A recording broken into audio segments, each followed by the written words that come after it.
It seems appropriate that the U-2 would arrive at AirVenture through cloud cover. After all, it's a spy plane. Well, spies fly spy planes, and I'm not a spy, so I would call it a reconnaissance aircraft.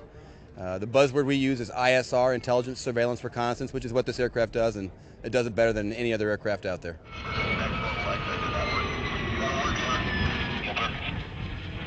As soon as he touches down, it's not easy to get stopped, so we'll be there to assist him if he runs into problems.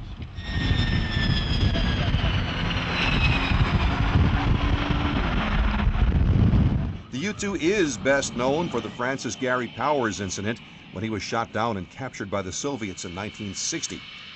Lieutenant Colonel John Huggy Huggins has moved up to captain of this ship since last time the U-2 came to Oshkosh in 1997. I was the commander of the U-2 detachment in Saudi Arabia during the war 4 years ago.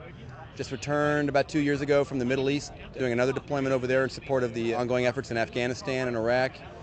Major John Cabigas doesn't even want to say how many the U.S. has. We have several flying at the moment, the exact number of which I cannot tell you. Of course. But I'm sure you could probably find it on the internet somewhere. Well, Huggy says the Air Force has 31. He'll even tell you how high it can fly, sort of. It'll go above 70,000 feet. When I came into Oshkosh yesterday and flew over the top, I flew over at 70,000 feet, putting out a little contrail, and I guess I couldn't see much of it with the cloud cover, but 70,000 feet is what we'll admit to.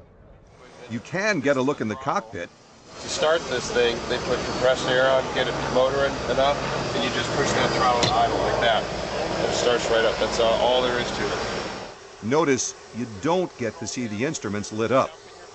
Friday morning, Bob Powell got a look. He's a veteran who said he'd flown it during the Cuban Missile Crisis. Cabby grabbed our microphone to talk with him. And how much flying time did you get? Just a little over 1,000 to 71 and about 1,800 to the U-2. 1,800 U-2, 1,000 SR-71. Let me shake your hand, sir. You're my hero.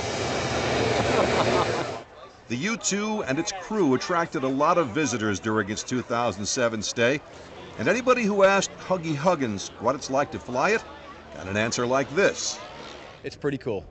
It's a great it really is a great airplane, and the neat thing about here at Oshkosh, we've got a lot of folks that are really into aviation. They really appreciate it. It's a very difficult airplane to fly, but it's doing real world missions. It's doing great stuff. So you get the satisfaction of from that military perspective. I'm out there supporting it, and doing a mission daily, and then you get the pilot part of it. It's like, woohoo! This is a thrill to fly.